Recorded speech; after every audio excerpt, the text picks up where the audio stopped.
Salam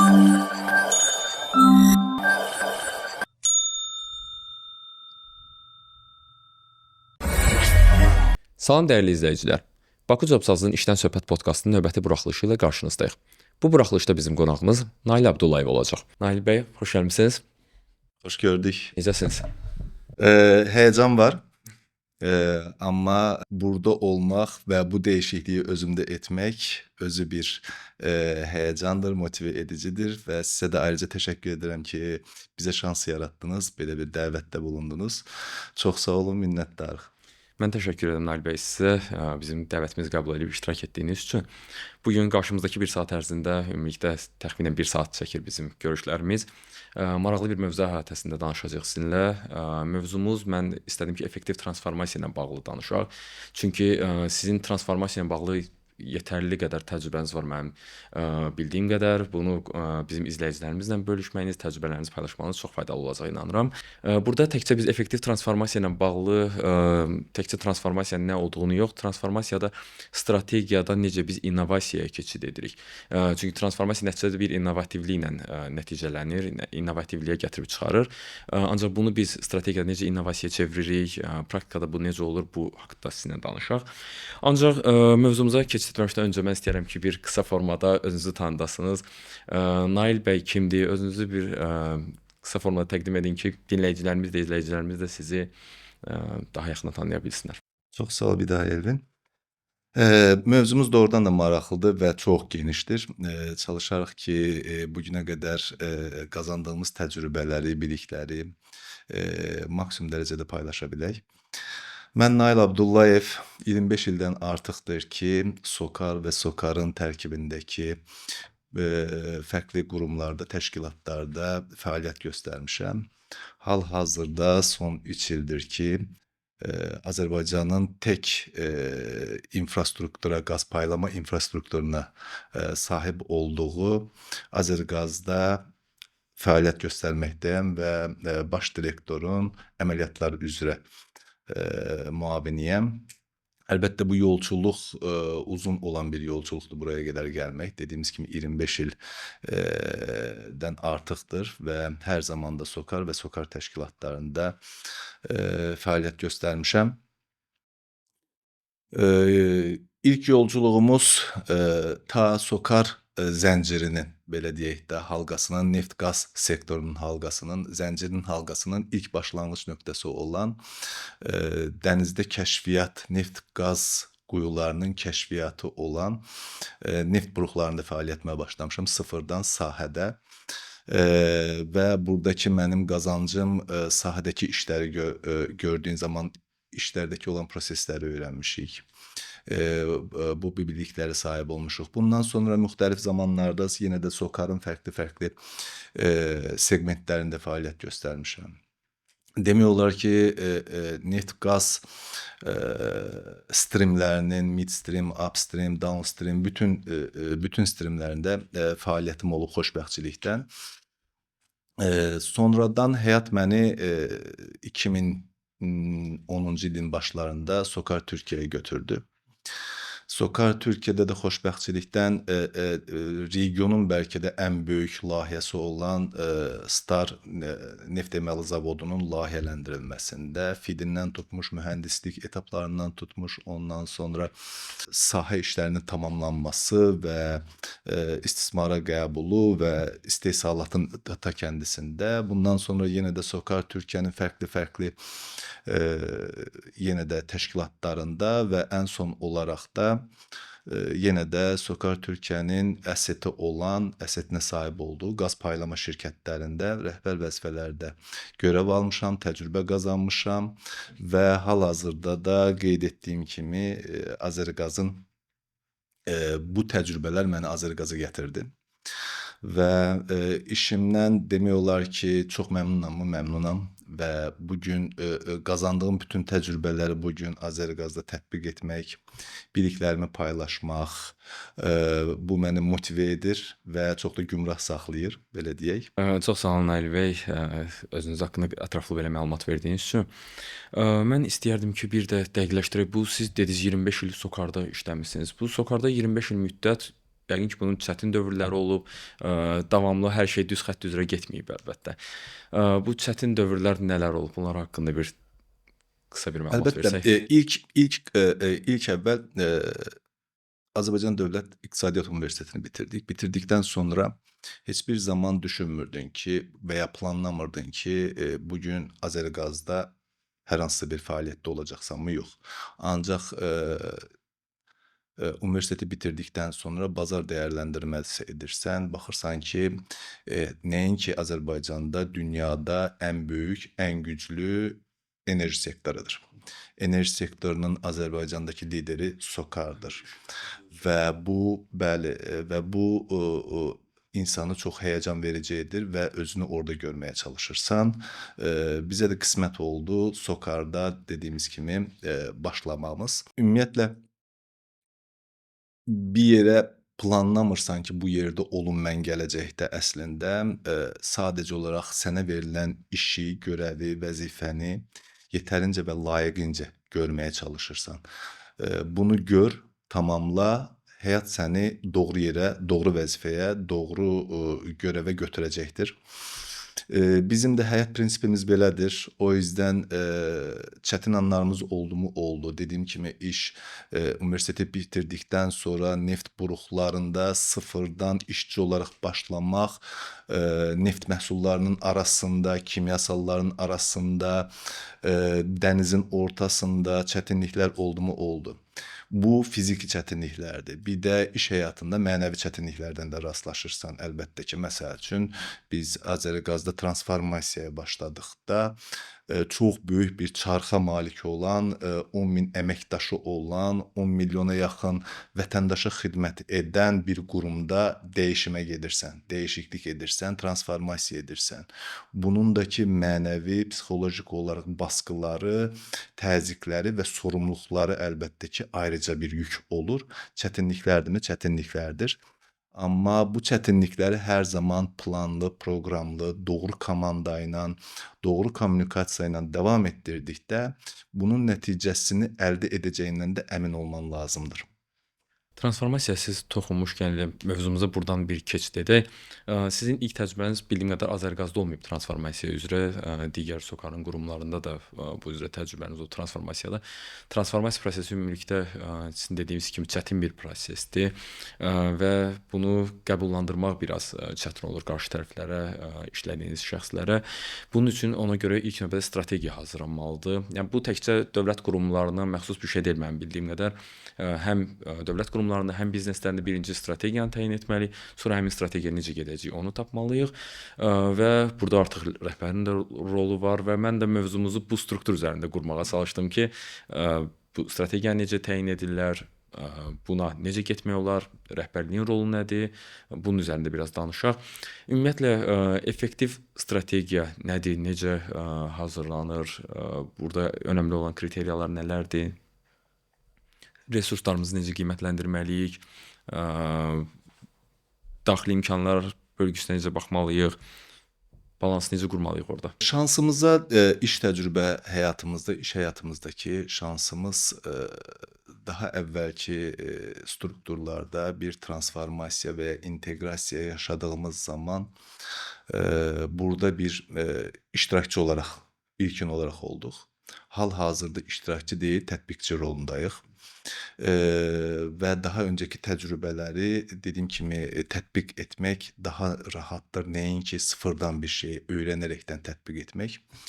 Əlbəttə ki, bunu etdiyin zaman ilkin olaraq benchmarklara baxılması lazımdır. Ümumiyyətlə bir dediyiniz kimi strategiyanı qurmamışdan öncə ilkin olaraq diaqnostik etmən lazımdır hər bir formada.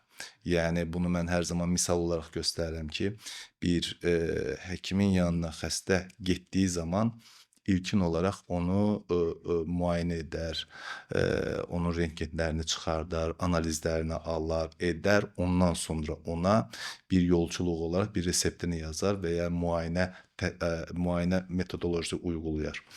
Şirkətlərdə də belədir. Şirkətlərdə əgər transformasiya ehtiyacı varsa, bunu ilkin olaraq analiz edərsən.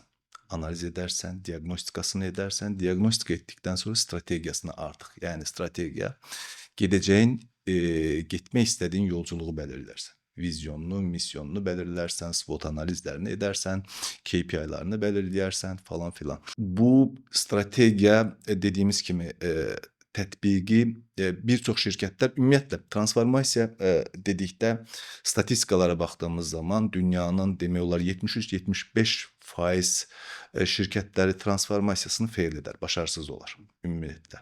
Və sənin də etdiyin zaman hər zaman başarısızlıq göz önündə tutturmalısan. Səhv nədə olur ki, orada?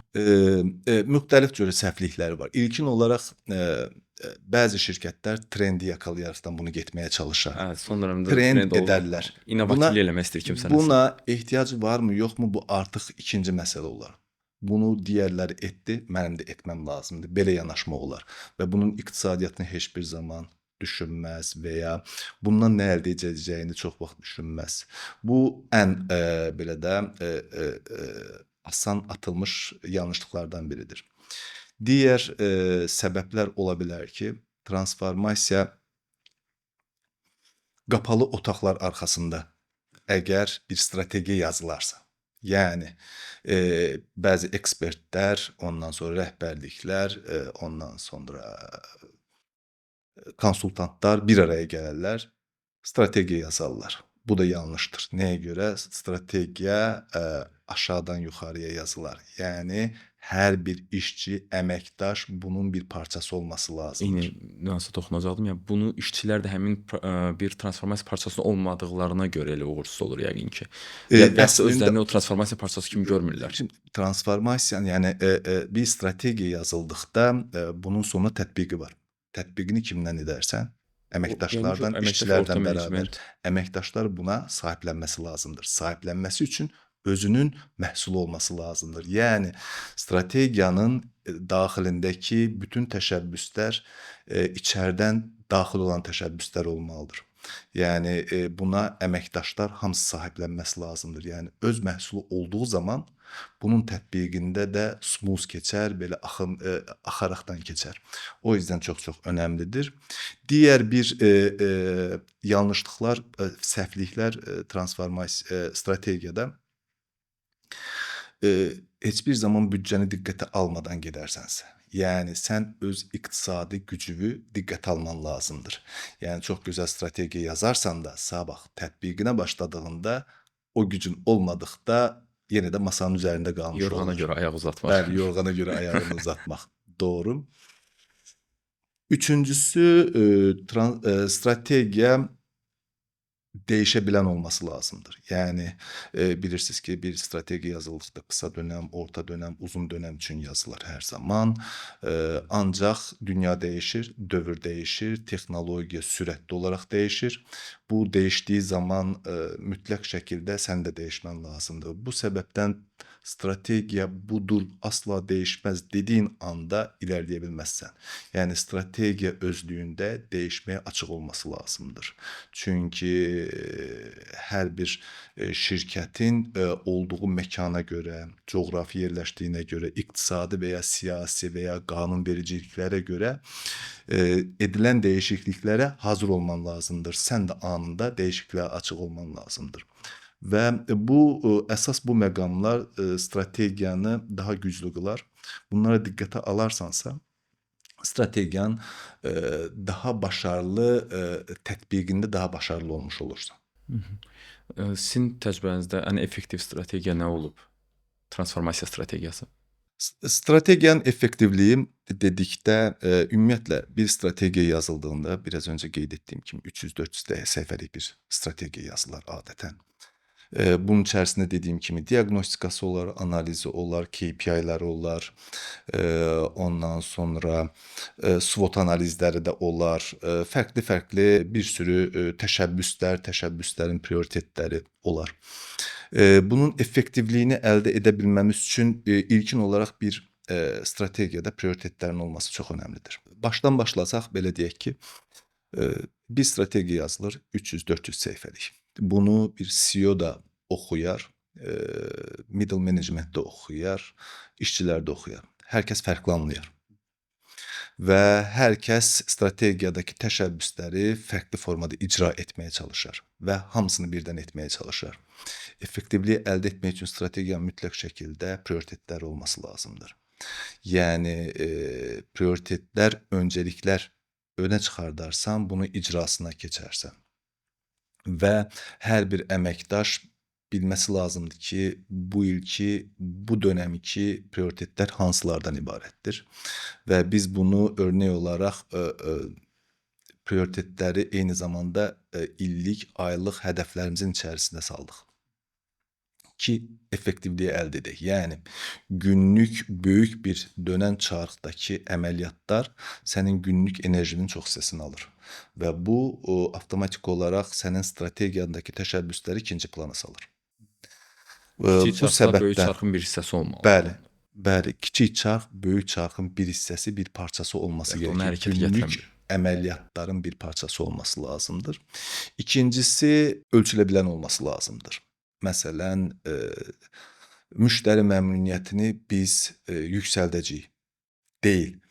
Biz müştəri məmnuniyyətini bu il içərisində 30% yüksəldəcəyik.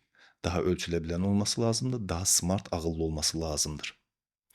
Bunları tətbiq etdiyin zaman effektivliyi əldə etmiş olursan, səmərəliliyi əldə etmiş olursan və sahiblənmə əldə etmiş olursan. O rəqəm üçün daha çox hədəfə uyğun işləyirsinizsə, daha Bəli. çox Əl işləmək. çatıla bilən olsun, ölçülə bilən olsun dediyimiz kimi və hədəf tutturula bilən olsun. Siz qeyd elədiniz effektiv strategiyanın xüsusiyyətləri nələr olmalıdır? Ancaq strategiya nə qədər effektiv olsa da, bu icraata keçməsə, yəni strategiya olaraq qalacaqdır. Siz dediniz ki, kağızda yazılır 300 səhifəlik, 200 səhifəlik strategiyalar. Yəni 300 səhifəlik bir strategiya icra olunmursa, kağız üzərində qalan bir strategiyadır artıq. Bunun icraat hissəsi önəmlidir. Çünki innovasiya hardan gəlir? O strategiyanın icra olunmasından. İcra mədəniyyətini necə şirkətdə yaratmalıyıq biz? İcraat hissəsinə bir toxunaq. İcra mədəniyyəti dedikdə ümumiyyətlə dünya dəyişir və dünya dəyişdikcə texnologiyalar da dəyişir. Texnologiya dəyişdikdə əslində şuursuz olaraq bəzən bizlər özümüz də dəyişirik. Misal olaraq ki, daha əvvəllər 10-15 il bundan qabaq evimizdə olan ev telefonu vardır və elə bir ev yox idi ki, belə bir ev telefonu olmasın. Bu gün artıq bunu heç qəbul da etmirik ki, ev telefonuna ehtiyac yoxdur. Bunu dəyişən dünya bizi bu dəyişikliyə götürür. Ancaq bəzən günlük rotamızı işə gedərkən və ya evladımızı məktəbə apararkən günlük bir rotamız var. Rotanı dəyişdirərikmi? Dəyişdirmərik normalda.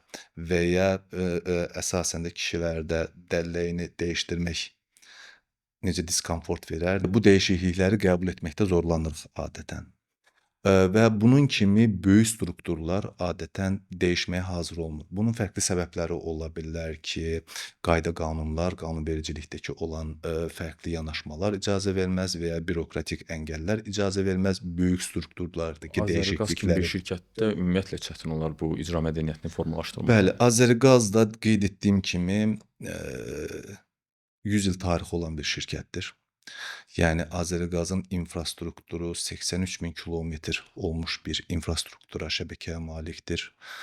10 milyon vətəndaşımıza xidmət edirik. 10 minə yaxın əməkdaşla bunu edirik. Çox böyük bir çarx var arxada. Dönən çarxdır və bu çarxı durdurmaq da olmaz.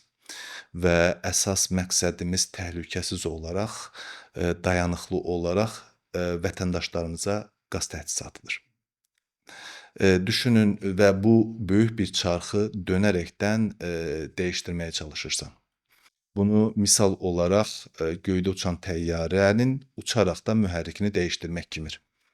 Yəni düşünün çarx hərəkət etdiyi zaman sən bundakı dəyişikliklər etməksən. Dəyişikliklər etdiyin zaman bir əməkdaşların düşüncə tərzini, mindsetini dəyişdirməyə çalışırsan. 2, xidmət verdiyin vətəndaşlardan hər hansısa bir şikayət, məmnuniyyətsizlik almaman, tam əksinə, hətta hər səfərində bir üstünə qoyaraq da məmnuniyyətlik də qazandırmağa çalışırsan. Və bunu edərkən qeyd etdiyim kimi şirkətin hal-hazırda olduğu böyük bir keçmişi proseslərini icra etmə mədəniyyəti var. Bunu dəyişdirmək çox ağrılıdır, risklidir, qeyd etdiyim kimi. Burada önəmli olan diqqət etmən gərəkən aydın olman lazımdır. Nə dəyişirik? Niyə dəyişirik? Necə dəyişirik? Bundan nə əldə edəcəyik? Əməkdaş olaraq nə əldə edəcəyik? Vətəndaş olaraq nə əldə edəcəyik? Şirkət olaraq nə əldə edəcəyik? O yüzden aydın şəkildə bunu bildirməmiz lazımdır. İkincisi məsuliyyət verməkdir. Yəni əməkdaşlara eyni zamanda məsuliyyət vermək öncəliyi var. Yəni biz hər zaman qeyd edirik ki, yanlış etməkdən asla və asla çəkinməyin. Yəni yanlışlıq etməkdən bir şeylər qazanacağıq. Hətta bu yanlışlığı aydın şəkildə bildirgilən ki, bunu öyrənmiş dərslər olaraq qəbul edək. Bu cərimə alacağıq deyə maşın sürməməzlik eləmirik də. Bəli, tamamilə Sürürük, doğrudur. cərimə alırıq, sonra Çünki etmirik. mövcud olan mədəniyyət onu göstərir ki, kimsə yanlışlıq edərsə mütləq cəza veriləcək. Ancaq bizim verdiyimiz mesajlar ondan ibarətdir ki, yanlışlıq etməkdən çəkinməyin. Öyrənmiş dərslər qazanırıq. Öyrənmiş. Biz hər bir formada bir şey qazanacağıq bu yanlışlıqdan. Üçüncü, ardıcıllığı qorumaq, yəni davamlılığı qorumaqdır. Burada çox önəmli olan liderlərin etdiyi və ya göstərdiyi mədəniyyətin özüdür. Sadəcə olaraq bir liderin çıxıb da toplum qarşısında ara sıra çox gözəl danışması deyil də, bunu eyni zamanda günlük iş həyatında da tətbiq etməsidir. Və əməkdaşlar bir liderin etdiyi, dediyi ilə etdiyi üst-üstə gəldikdə arxasıca gedərlər və eyni formada rəftar edərlər. Bunlar çox önəmli faktorlardır icra mədəniyyətində tətbiq etmək üçün. Bəs orta menecmentə biraz toxunaq, mid-level menecerlər. Normalda şirkətdə top menecerlər daha çox önəmə malikdir. Ancaq bu transformasiya prosesində biz görürük ki, mid-level menecerlər, orta menecerlərin önəmi daha artır və kritik bir yer tuturlar. Nəyə görə bu belədir? Bəs bu kritiklik nədən irəli gəlir? Doğrudur, doğru vurğulayırsınız.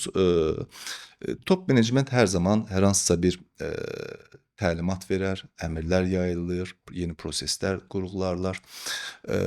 Bunu icra edəcək işçilərdir. Ancaq orta menecment hər iki dildə bir tərcüməçi mən deyərəm bunlara.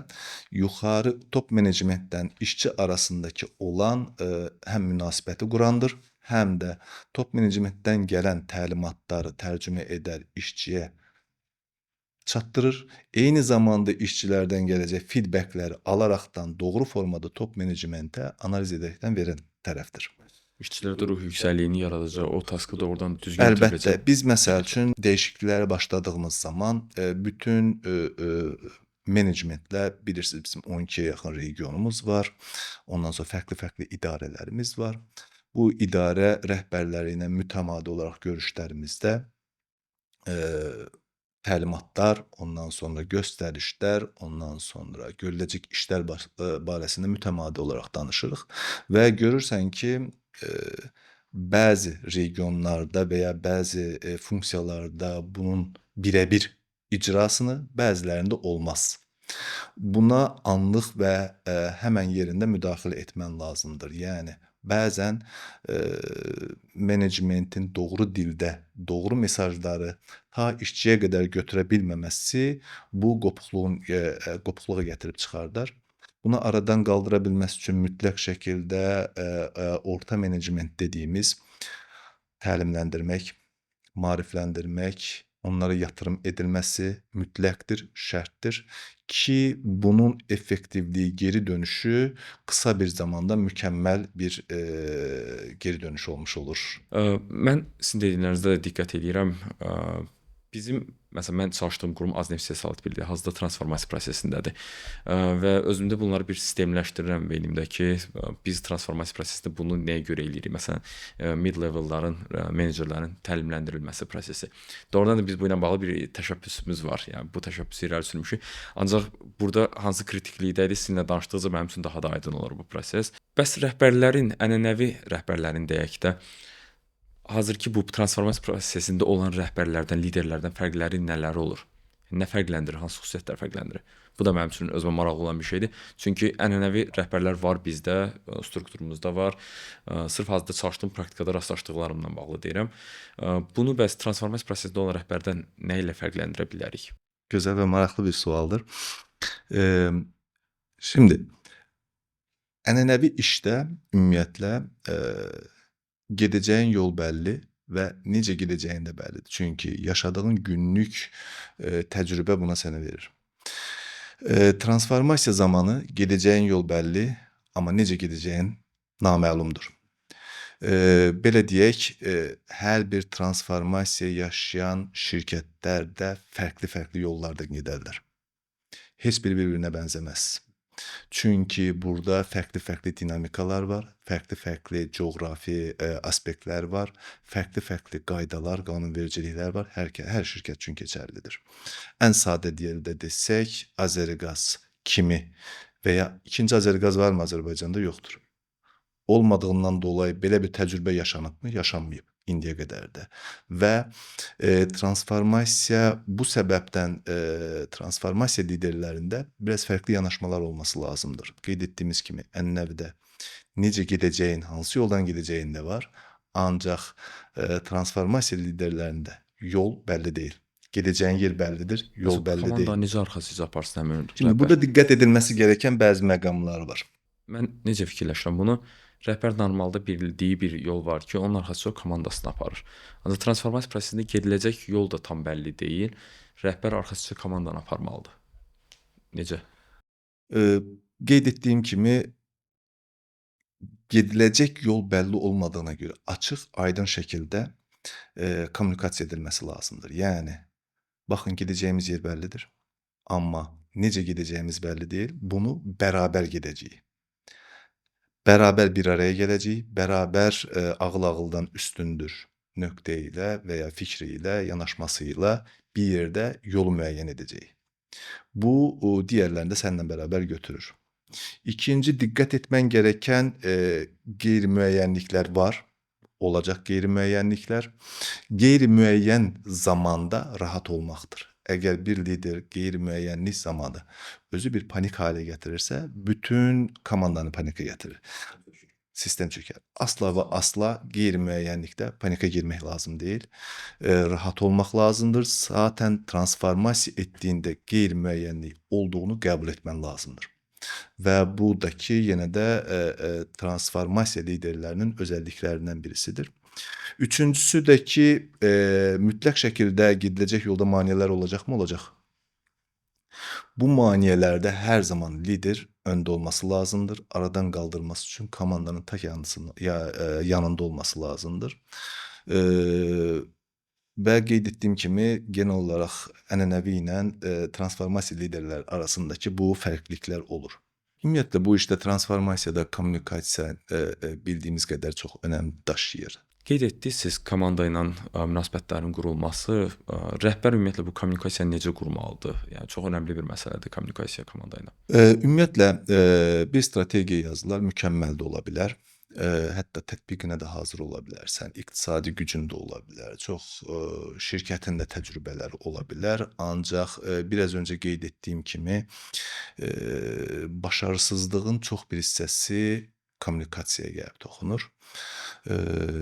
Kommunikasiya ilk başda olunması gerəkən amillərdən birisidir. Özəlliklə Bir hekayə transformasiyada. yaradırlar başda da transformasiya nağılı kimi, hekayəsi kimi. Əslində bu tam da hekayə deməzdim burada. Burada çox önəmli 3 əsas faktorlara toxunman lazımdır. Birincisi, başdan hər zaman danışmaq lazımdır. Yəni bir dəyişmə girməmişdən öncə danışmağa açıq olman lazımdır. Yəni kommunikasiyaya açıq olman lazımdır. Bu arada kommunikasiyanın hər hansısa bir bu kommunikasiya metodolojisi uyğundur deyə bir şey yoxdur. Yəni bütün kommunikasiya kanallarına açıq olman lazımdır. Yəni sosial mediaya açıq olman lazımdır. Mətbuata, daxili xəbərləşmə kanallarına və paralelində eyni zamanda mütəmadi görüşlərə. Yəni biz ilk başladığımızda hətta mütəmadi olaraq çay molaları etdik. Fərqli-fərqli, məsələn, 5-ci gün kahvaltıları, səhər yeməkləri etdik. Bunlar hər zaman danışmağa, insanlarla bir araya gətirməyə, nə edəcəyini, necə edəcəyini, və nələr əldə edəcəyimizi buna insanlara çatdırmağa imkan verdi. Bilirsiniz ki, Azəriqaz Respublikanın hər bir yerindədir, hər bir kəndində, hər bir məntəqəsində bizim əməkdaşlarımız var və bunlara gedib çatmaq fiziki olaraq mümkün deyil. Bu səbəbdən biz kommunikasiyanı maksimum dərəcədə qurmağa çalışdıq ki, hər bir əməkdaşımıza çataq, hər birisinə toxuna bilək, hər birisinə dinlədə, eşidə, onları eşidə bilək, duya bilək deyə kommunikasiyaya açıq olduq başındandır. İkincisi dürüst olmaq lazımdır. Yəni adətən transformasiya dönəmində bütün strukturda, əməkdaşlarda hər zaman içlərində bir endişə olur, rahatsızlıq olur. Yəni mənim axırım nə olacaq? Mənim işim necə olacaq? Mən bundan sonra necə işləyəcəm? Kommunikasiyada dürüstlük çox-çox önəmlidir. Yəni qeyd etdiyim kimi nə edirik, niyə edirik, necə edirik, nə olacağıq, burdan qazancımız nədir?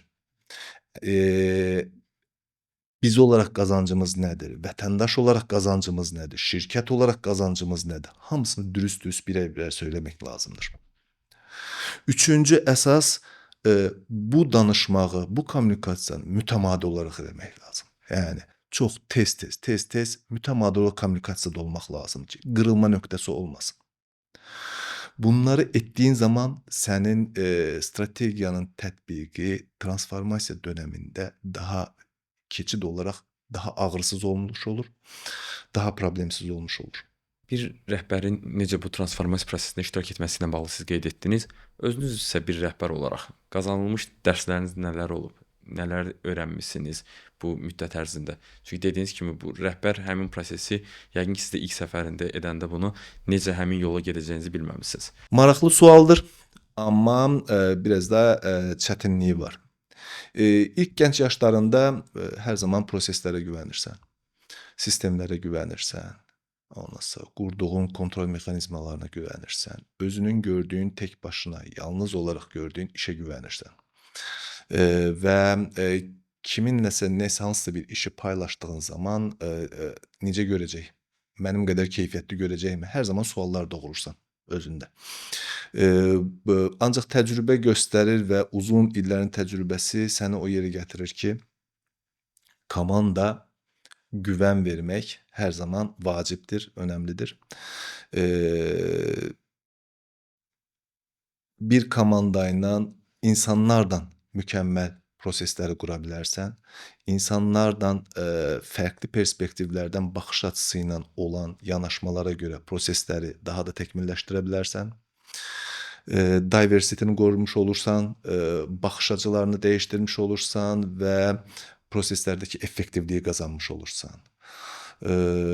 O yüzden gənc yaşlarında etdiyin hər hansısa bu türlü yanaşma səhvlər artıq təcrübəyə gəldiyində görürsən ki, komandadır. Hər zaman komanda ilə bərabər birlikdə edilən hərəkət səni daha da böyüdür, səni daha da inkişaf etdirir və sonuc olaraq şirkətini daha da güclü etmiş olur. Çox sağ olun Ali bəy, ətraflı izah verdiyiniz üçün. Ümumi sizin 25 illik təcrübənizi qeyd etdiyiniz transformasiya proseslərində bir neçə dəfə iştirak etmisiniz, bu layihələrdə olmusunuz. Bu təcrübələri nəzərə alaraq hazırda transformasiya proseslərində işləyən, strateji qurmağa çalışan şəxslərə, gənclərə tövsiyələriniz nə olar? Biz adətən proqramlarımızı bu tövsiyə xarakterli mövzularla yekunlaşdırırıq. Tək sadəcə olaraq transformasiyada və ya strategiyanı tətbiq edən şirkətlər və ya gənclər üçün deyil, ümumi olaraq hər zaman mütaliə bu başda olan bir tövsiyədir və ya olunması gerəkən bir yanaşmadır. Mütaliə hər zamana ehtiyacımız var. Bundan başqa ümumi olaraq çalışmaq. Çalışmaq dönəmində hər bir zaman yanlışlıqlar olacaq, səhvliklər olacaq. Çalışmaqdan asla və asla heç kimsə qorxmasın, çəkinməsin. Çalışmaqdan bugünə qədər heç kimsə heç bir şey olmamışdır. Ümumi baxdıqda 3 yanaşmaya diqqət etməmizi tövsiyə edərəm. Birincisi dinləmək. Bu mənim xarakterimə də, xarakterimdən də gələn bir şeydir. Daha çox danışmaqdan çox dinləməyə üstünlük verirəm. Ancaq dinləməkdə, özəlliklə gənc yaşlarında hər zaman öyrənmiş olursan. Necə ki, atalar sözümüzdə var ki, danışmaq gümüşdürsə, dinləmək altındır. Dinləmək, yəni peşəkarları dinləmək, əməkdaşları dinləmək, nə qədər çox dinləyərsənsə, bir o qədər çox öyrənmiş olarsan. İkincisi güvənmək. Yəni, güvəni vermək. Mənim, təcrübəmdə çox yaxşı bir, yönəticim var idi.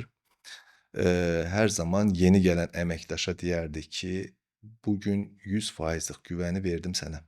Bunu qoruyub saxlamaq sənin işindir. Bu yüzden əməkdaşlara, işçilərə güvən verməkdən çəkinməyək.